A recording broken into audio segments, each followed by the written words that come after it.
Welcome to One Take. We have a very special guest today. Viewers of this channel will likely know him as one of the executive producers of Skinamarink.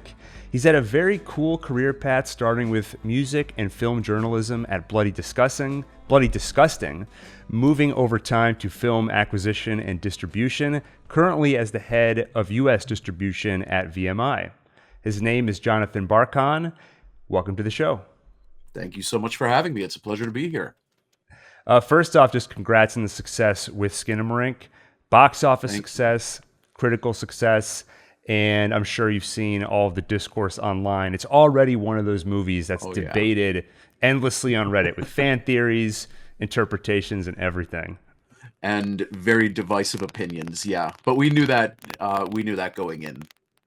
Yeah, it's a gift to content creators because it just gives us so much to talk about. And I think you mentioning how polarizing it is, if you were to just put on paper what this movie is, something where you hardly see any people, the dialogue is often inaudible, it's very dark. If you were to describe it to someone, you would think, why would I want to watch that? But then when you actually sit down and experience the movie, it, at least for me and a lot of other people, really resonates. And I would love to hear your perspective, now as a sort of post-mortem, what was special about this movie? What's made it successful? Yeah, I came aboard Skinamarink later on in the film's life. I came aboard when Kyle was in post-production on the film. He was still going through some of the edits and fine-tuning the the final feature, but he posted a trailer on Reddit and I saw it and I fell in love. I immediately knew that this was something that was different and challenging, and that's what I love personally when engaging with horror.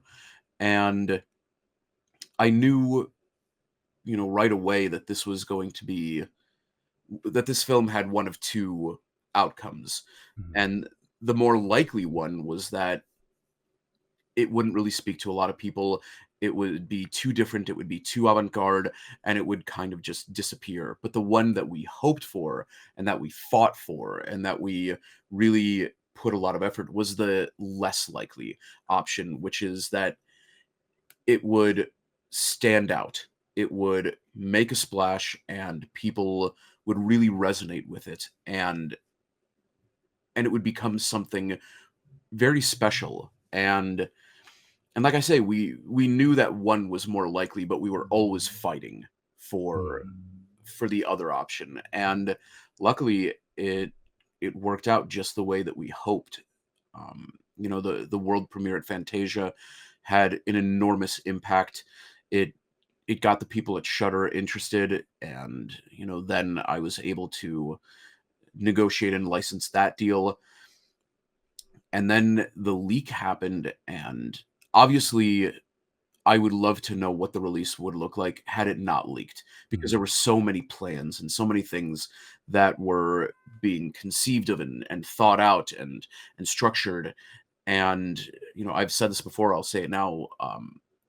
Originally, the film wasn't supposed to release this early in the year. It was actually supposed to be a Halloween release this year. So we still have, 8 months until it was supposed to have come out, and there were all sorts of things that were going to be worked on. But the leak happened, and it really had a fascinating impact where, yeah, it reached so many more people, and it was the result of so many articles on, Rolling Stone, Chicago Tribune, everywhere, that we never would have even conceived of. Mhm. So it's, looking back, it's been this incredible journey of having something really special, that we had those highs after so many festivals with all the reviews and all the attention that was so exciting. And then the leak happened and our hearts sank, and we had pits in our stomach, wondering how this is going to impact things. And then the theatrical release, which was bigger and more amazing than anything we could have possibly imagined. And here we are now with a movie that, if I'm right, last time I checked, I think it had more than 100 reviews on Rotten Tomatoes, which for a micro budget independent film out of Canada, it's unheard of. So, in the grand scheme of things, breaking 2 million at the box office, it's not that impressive when you put it against Avatar or, something along those lines. I think Avatar's budget was slightly higher than Just a Skinamarink's. little bit. Just a little bit. I think I wouldn't be surprised if 1 week of catering was more than the budget of Skinamarink.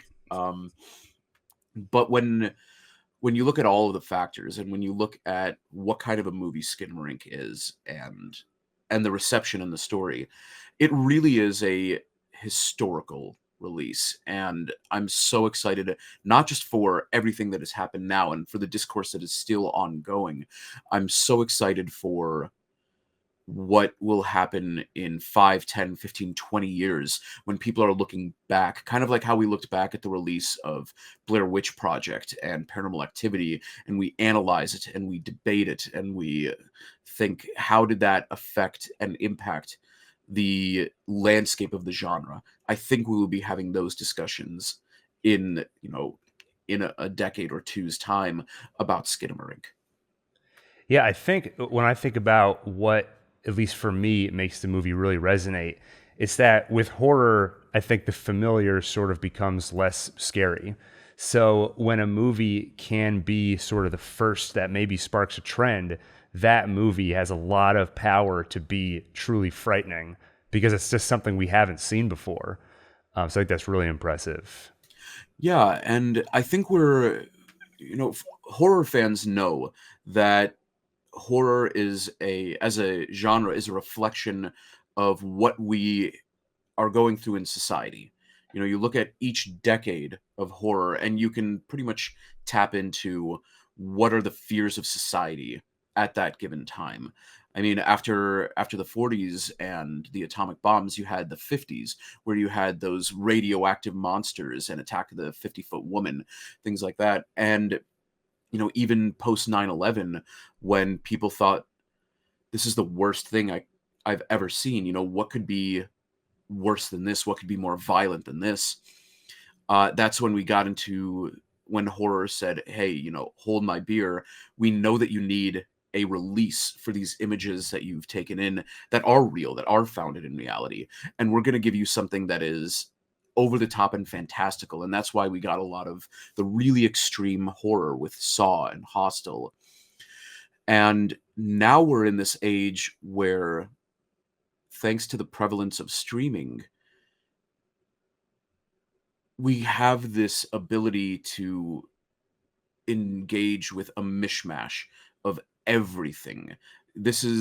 I really do believe that the 20s and even the 10s, they're going to be looked at as the age of where there isn't really something specific about Mhm. what society fears. We can obviously find those movies, but we're also viewing what scares other societies because now we have international horror that is so readily accessible.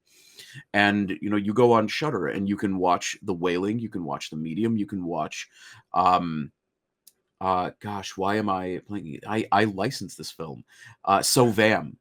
Mhm. And you can watch Skinamarink, and all of these are very different, very, unique films. Terrifier 2, last Mhm. Halloween season, another low budget horror film. It was made for 250,000 and it made globally 14 million. Unbelievable. And then you have The Outwaters, which just played a ton of theaters and kind of was a really terrifying new vision of found footage horror. And Skinamarink, which a lot of people call found footage, but it's really not. It's, analog horror. And I think what people have really been craving is something different. It's Mhm. something exciting because we have access to everything. It's very easy to start going down a path of similarity. You look at, if you've got Disney Plus, it's really easy to start binging the Marvel films or Mhm. Star Wars. And once you do that, even if the stories may be different, you're stuck in that world. You're stuck in that similarity. Whereas with what we're seeing in horror, it's anything but. Megan and Skinamarink were out around the same time, and both are success stories. Terrifier 2 is the answer to horror fans saying, I really want gore. I want over the top. I don't want um, some allegory for mental illness, which, I love those. I love those movies, but I also love, popping on Nightmare 4 or something like Mhm. that. Just give me something mindless and entertaining and exciting. That's what I want.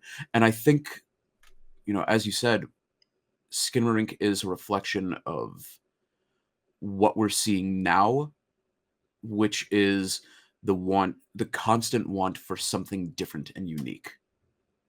Yeah, I think it's easy to be afraid of streaming and things like Disney Plus, where there's an algorithm that can sort of feed you more of what you want. And sometimes that's great. That's just what the doctor ordered. But I think the sort of counter to that is streaming has also opened up the opportunity for a lot more voices to become involved. And now there's so much technology that lets you make a movie for $15,000 in your childhood home. So there are a lot more voices out there. And I think to your point, that might mean you don't see as much of the big trends where you'll be able to say, here was the horror trend of the 20s, the 10s. There might be so many voices available that we're seeing a lot of different perspectives. Yeah, and I think that's what makes this genre so interesting and exciting is we being horror fans and horror critics, journalists, filmmakers, historians, whatever you want to call us, we love really digging in to the genre and understanding what it's a reflection of. And yeah, I think, as you say, there are the pros and cons of streaming. We look at streaming as just this. I keep coming back to this statement, this saying, and I wish I know who said it, but what it boils down to is when you have access to everything, you have nothing. Because where do you start? Where do you begin? Where is the starting point in a vast ocean of information? The internet is overwhelming. It is too much. But when you have the services and the people that curate and kind of help create a journey for people to embark on, those are really, really important people and services and outlets. And it's why I think Shudder is such a perfect home for Skinamarink, in the age of streaming, because they are a recognized brand. They really express to people why you should watch something and not just, hey, we have this, go to it. Mhm. Their social media is amazing about saying, we found an incredible article about why Skinamarink is different, or why The Wailing is different, why any one of their movies is something really special, and they put that out there. They're helping to educate their followers, to educate their subscribers, to think critically, to think differently, and that's why I think there is something really special about the right mindset when it comes Mhm. to streaming. Um, because again, you look at something like Netflix. Listen, I've had Netflix pretty much since day one. I love a huge amount of what they have to offer. But if you were to ask me, regularly, what has Netflix added? What's new to their library? I wouldn't be able to Yeah. tell you. Whereas places like Shudder or Screambox or Criterion, they are really great about sending out, here's what's new, here's what's exciting, here's why you should be interested in it, here's why it's important. So the world of curation, I think, is going to become, and already is, sort of the future, because Mhm. again, we have so much coming out honestly, constantly. I work in acquisitions and distribution.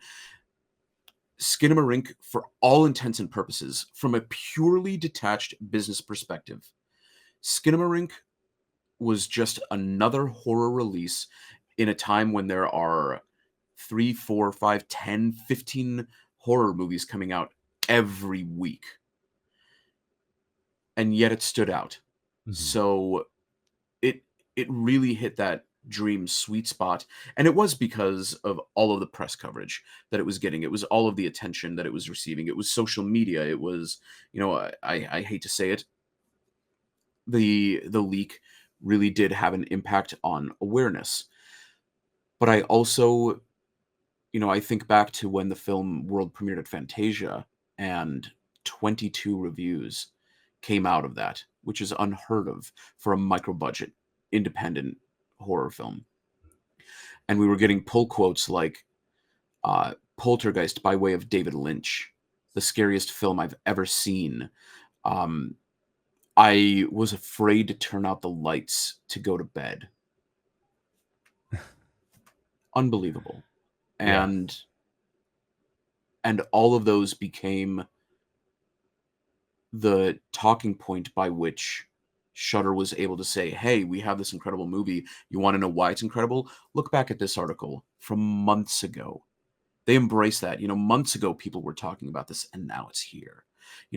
A week ago, people were talking about it. If they were talking about it months ago and yesterday and a week ago, like, clearly something is going on with this film that has captured the attention for a while in this day and age where if you're viral on Tuesday, you're forgotten on Wednesday. So, Yeah, yeah, that was it's definitely as an outsider, as a viewer, I kept seeing articles almost on a regular basis for about a year pop up. I keep hearing about Skinamarink. I would always see the same picture of the doll kind of floating. And I remember actually thinking it reminded me of a David Lynch visual. And I was like, what is this movie? And nobody was really saying what it was about. So I was very intrigued by it. And then when I found out the release was happening, I was part of the hype basically. yeah, no, Yeah. it was very exciting. I remember, because I got a text from someone at Shutter just asking, "Hey, did Skinamarink leak?" And I was like, "Yeah, we've been trying to engage in damage control as much as possible, but I have to be honest, it's out there." And I won't say which festival it leaked out of, but I will say that Skinamarink wasn't the only movie that was pirated out of that virtual portion of the festival. Mm. All of the films that were in that virtual section were pirated. They were all leaked. But somehow Skinamarink was the one that went viral. Mhm. And I think it was because of what people on TikTok were saying. This feels like a cursed movie. This feels like the tape out of The Ring. Like, I have to show this to people, otherwise I'm gonna get Skinamarinked. I'm gonna be trapped in my house.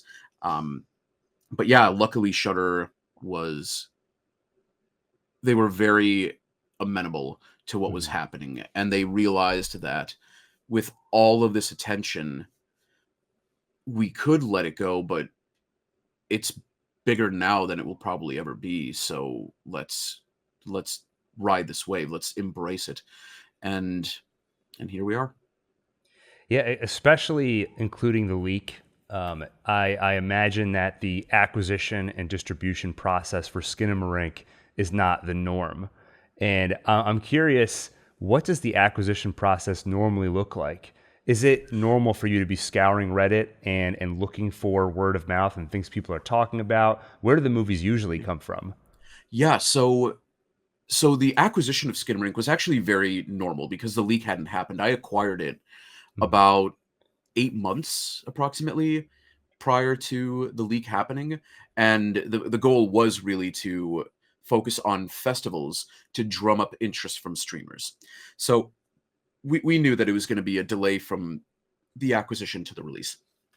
But normally, what the acquisition process looks like. So for certain companies, each company has its own kind of method. Each acquisitions expert has their own way of doing it. For some people, it's scouring the post-production section of IMDb Pro, or even the in production. Hey, your movie's currently being shot. You should think about distribution. Let's engage sales. We want to talk all of it.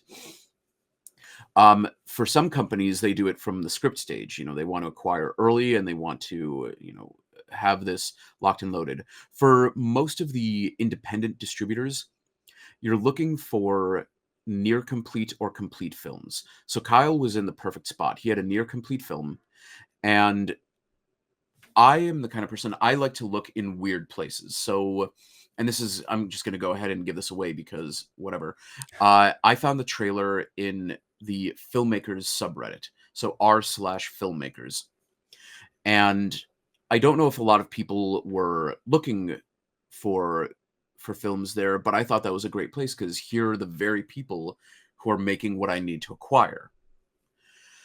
And picked up Skinamarink, and then some other places that I I look at films are submitted. You know, the company that I was with when I acquired Skinamarink, a company called Mutiny Pictures. If you go to our website, there's a contact form, and it's hey, I want to submit my film for your consideration, and so I review those, and I have to look at these films from a very kind of business-minded perspective, because one of the hardest things ever is watching a movie that I think to myself, I love this. It's such a good movie. It's so well produced. The acting is incredible. The story is engaging. This is the kind of movie that makes me fall in love with movies all over again. And I can't do a single thing with it. There isn't an audience for it. The streamers won't go for it. Like I can't, do the deals that will really make this stand out because it's such a difficult film, and I have to let it go. But then I'll get a movie that I watch it and I think to myself, this is not good. This is just terrible. But you know what? It's gonna kill it on VOD. It's gonna kill it on AVOD. Once it hits Tubi, all bets are off. And the filmmakers are going to be super happy with the amount of money they're making. We're going to be happy because we have money coming in to keep the lights on. But it's just not one of those movies that I'm going to look back on and say, "Wow, I I really knocked it out of the park with that one." Um, and then you have the movies that just make no sense. The movies that you look at and you think this is really great and it's never going to land, but we still, want to do it because we're passionate about it. And then it comes out and it explodes. And then you have the movie that you're like, this is, everything about this. It checks all the boxes for what's going to be successful. We're gonna absolutely nail it. You put it out and it falls flat on its face. There is really no rhyme or reason. Obviously with the major studios, you can brute force your way into awareness by just putting ghastly amounts of money into marketing and advertising and P&A. But for most independent distributors, that's not really an option. So you have to rely on word of mouth. You have to Mm. rely on the reviews that are coming out on podcasts, on reports and everything like that. And that's where I think the horror community does exceptionally well, is when they are passionate about something. Oh, they'll tell everyone. And I love them for that. So, when it comes to acquisitions, I'm trying to think of it from a four-dimensional perspective, Mhm. not just what I like and what I'm passionate about, but I have to put myself in the shoes of various different cinema goers, from the people who live in the middle of nowhere who have to go to a Redbox kiosk outside of Dollar General in order to watch movies, to the person in a penthouse in Manhattan and everyone in between. Are they going to watch this? Is this going to appeal to them? Is there an audience for this? These are all the things that are running through my head. And Skinamarink was one of those where I looked at it and I said, this is my risky pick of the quarter, of the half of the year, whatever. This is one that I really want to take a chance on. And when you're putting on your business hat and thinking, is this going to be something I can sell that people are going to watch? How much of that is data driven and how much of it is sort of your instinct or just you having become attuned over time to what works and what doesn't? It's about 50-50. It really is. I want to look at comparable films that have similar plots, similar production values. I look at the cast and the crew. I want to see if there's anyone that's semi-notable that we can make available. Um, it's I need to look at the data in order to come up with reasoning for why I'm getting behind a picture. But at the same time, I have to rely on my gut because I, having been a horror fan my entire life, as well as a person who just loves film, I love movies regardless of genre. Um, I also just try and pay attention to what are people talking about, what is working, what is successful in the horror genre that, if you look at it from just a more generalized perspective, it's a flop. Something can do exceptionally well in horror and not, touch audiences outside of there. That can still be enough. That can still be something that works really well. So everything has to combine into a decision that I have to justify to the filmmakers, to my colleagues, to my superiors.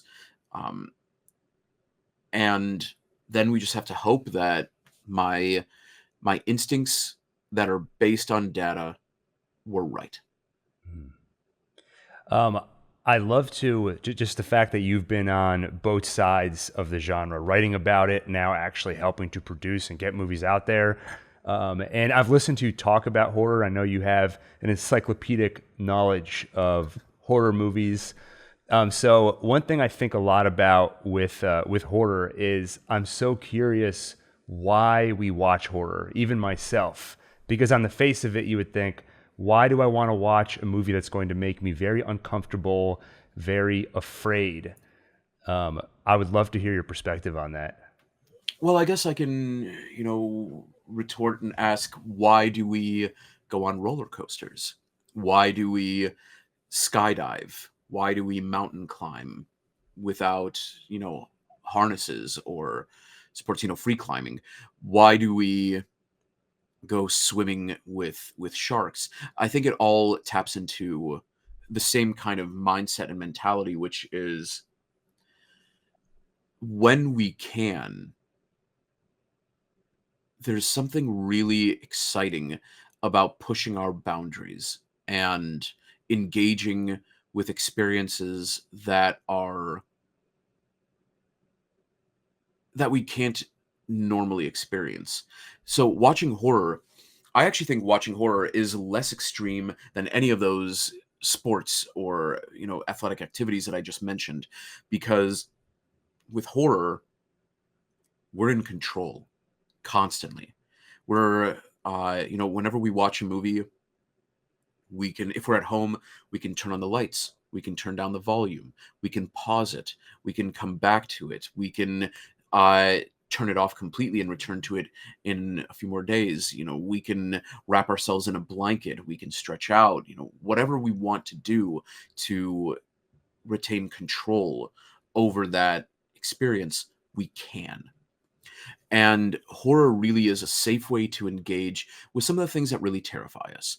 Because I think the vast majority of people out there are in some way, shape, or form afraid of dying, or afraid of death, or afraid of being in a car accident, or being on a plane when it explodes, a la Final Destination, or, a sheet of plate glass flying off the bed of a truck and decapitating us, like in The Omen. All of these crazy circumstances that we have no control over in daily life, but we want to engage with that. And horror is a very safe way to do that, which seems antithetical.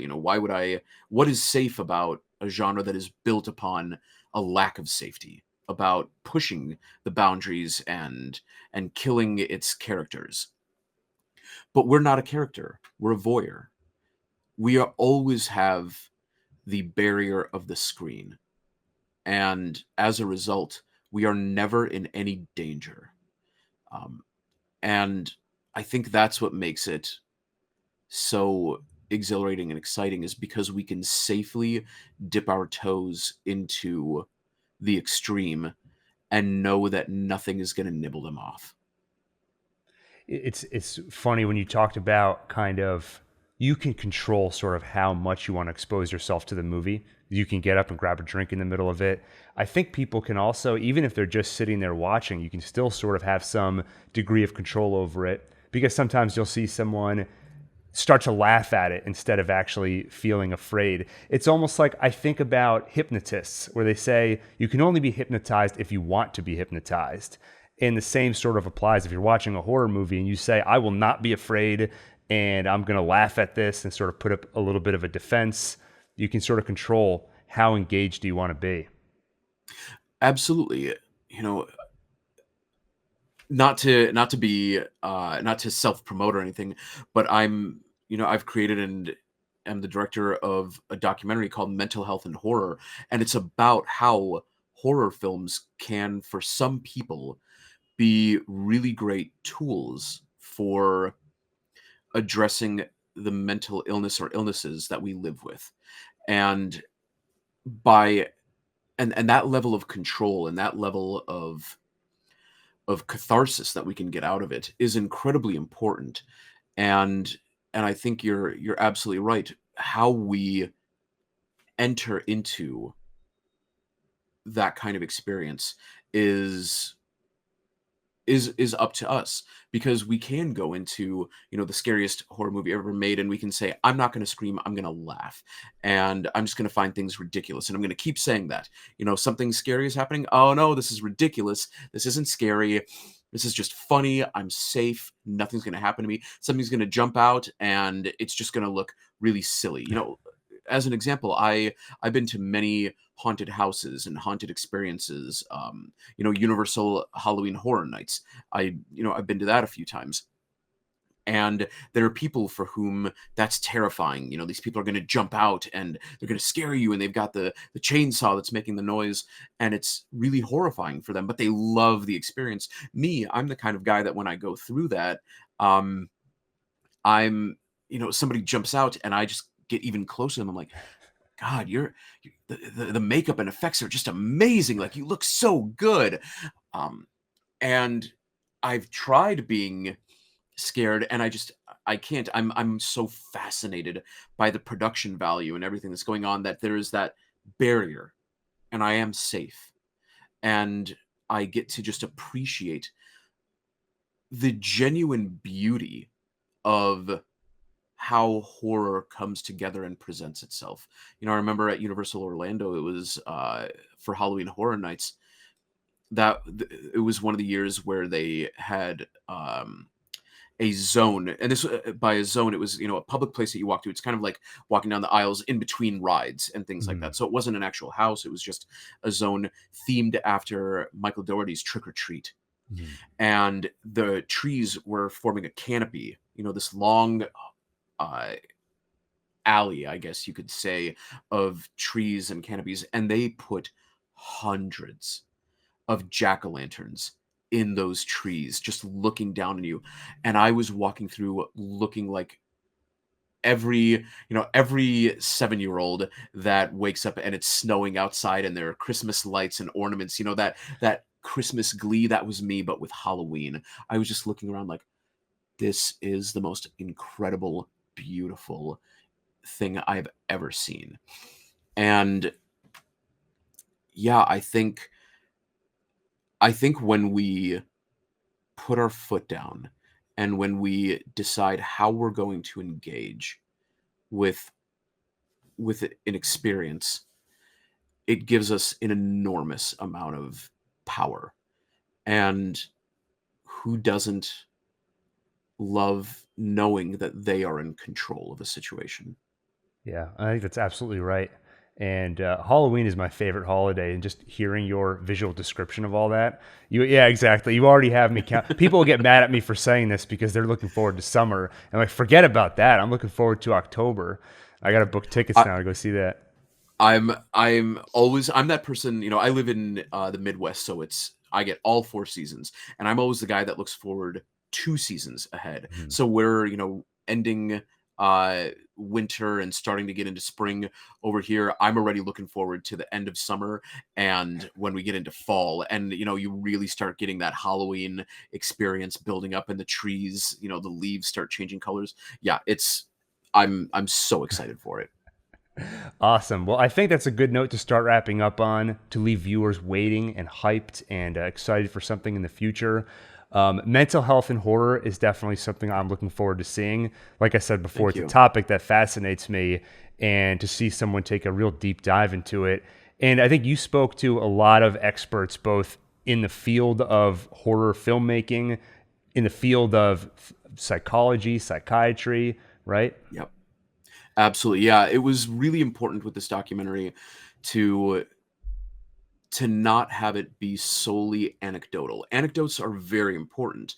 When you have one person giving you an anecdote, you know, take it or leave it. But when you have dozens of people who are giving you the same kind of anecdote, and then you have even more people who are supporting that online through word of mouth, then you really have something. But still, we wanted to make sure that we had the professional expert opinion of the mental health professionals, of the therapists, the psychologists, the psychiatrists. And that's because having that evidence only amplifies the honesty and the importance of those anecdotes. So yeah, we were really intent on making sure that we had multiple angles to the story, so that when people watch it, they feel not only validated by the anecdotes, they feel seen and just God, I think seen really is the best word, Hmm. by the evidence, and they can prove that to others. Amazing. Looking forward to it. Looking forward to having a source I can cite going forward when I'm talking about horror and trying to explain it. I can't wait to see it. And thank you again for joining us today. And maybe we can talk again when Yeah. Mental Health and Horror is coming out. Yeah, no, thank you so much for having me, and I would love that. Perfect. Thank you. Have a great rest of the day. You as well.